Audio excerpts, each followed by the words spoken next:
Little Red Riding Hood.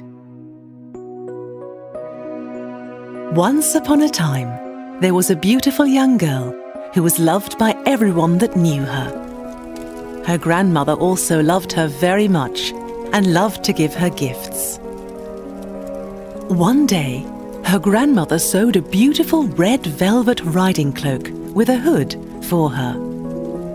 The young girl liked it so much that she never went outside without it. So, after a while, people who saw her every day wearing it started to call her Little Red Riding Hood. Little Red Riding Hood lived with her mother and father in a small cottage in a village next to a big forest. Her father spent every day in the forest chopping wood. Little Red Riding Hood's grandmother lived a few miles away. She had a small cottage in the middle of the forest. Little Red Riding Hood loved to visit her granny, and almost every day, Little Red Riding Hood walked through the forest along a small path to visit her grandmother.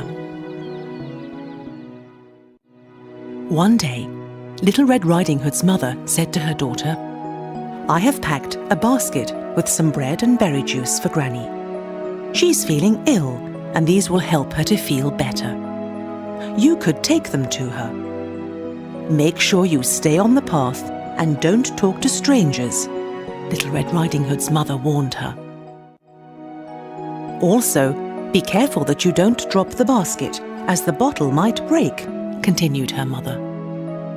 "I'll be careful," Little Red Riding Hood promised as she took the basket. Little Red Riding Hood waved goodbye to her mother and set out along the forest path.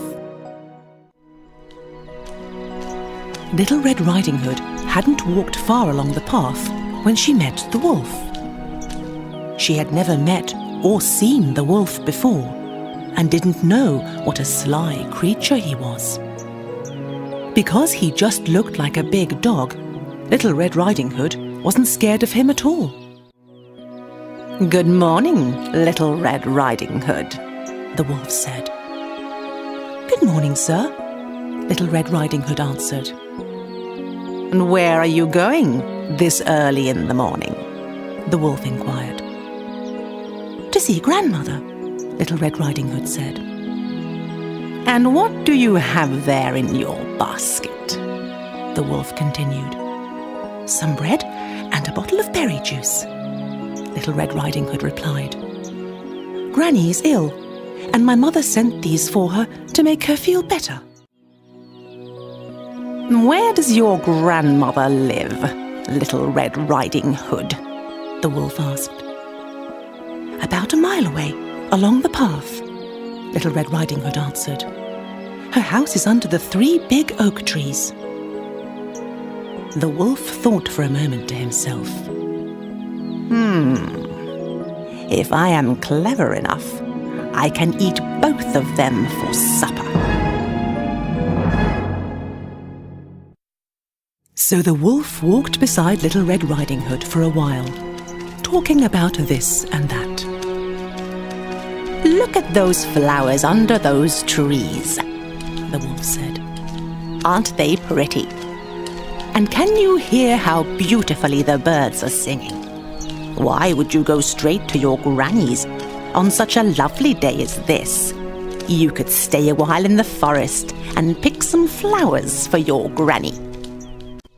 Little Red Riding Hood decided to take the wolf's advice. The wolf said goodbye to Little Red Riding Hood and hurried straight to Grandmother's cottage.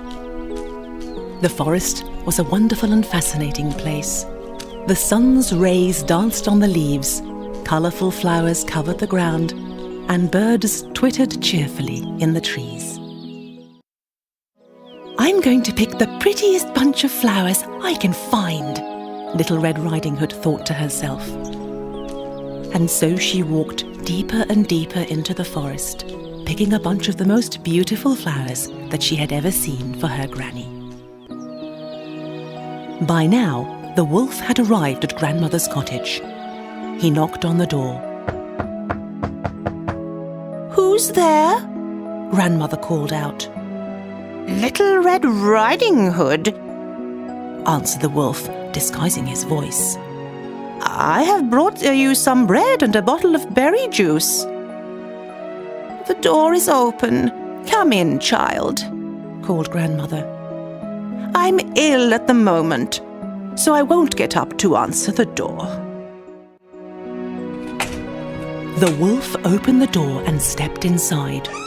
Without saying a word, he walked straight over to Grandmother's bed and swallowed her up whole. Then the wolf dressed up in Grandmother's nightgown and pulled a nightcap low over his eyes. He pulled the curtains closed and climbed into bed, pulling the blanket up to his ears. Then he waited. Meanwhile, Little Red Riding Hood had strayed far from her path. It seemed to her that the most beautiful flowers were always a little bit further away. When she had picked as many flowers as she could carry, she remembered her granny lying ill in her bed. Little Red Riding Hood found her way back to her path and continued her journey. When Little Red Riding Hood arrived at Grandmother's cottage, she was very surprised to see the door was open. "Good morning, Granny," she called out as she came in through the door. There was no reply. Little Red Riding Hood wondered what was wrong. She went to stand beside Grandmother's bed and then opened the curtains.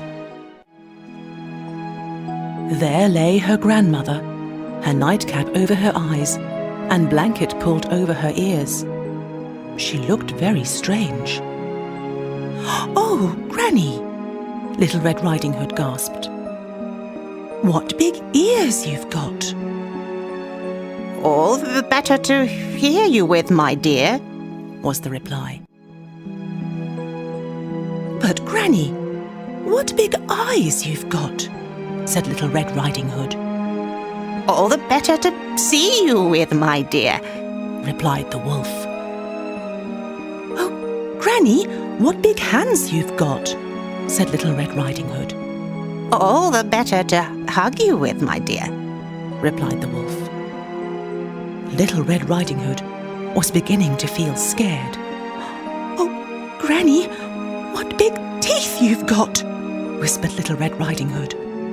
"All the better to eat you up with," exclaimed the wolf. No sooner had the wolf said the words than he leapt up from the bed and swallowed up Little Red Riding Hood. Then he crawled back into the bed, lay down, and fell fast asleep. He snored so loudly that the whole house shook.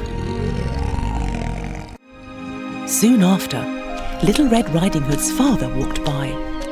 He heard a dreadful snoring coming from Grandmother's cottage and decided to go and see how Little Red Riding Hood's grandmother could be snoring so loudly.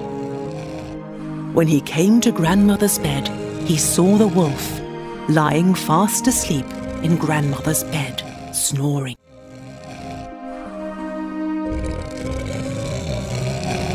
"You vile creature!" he yelled in a rage. "I've waited a long time to catch you!"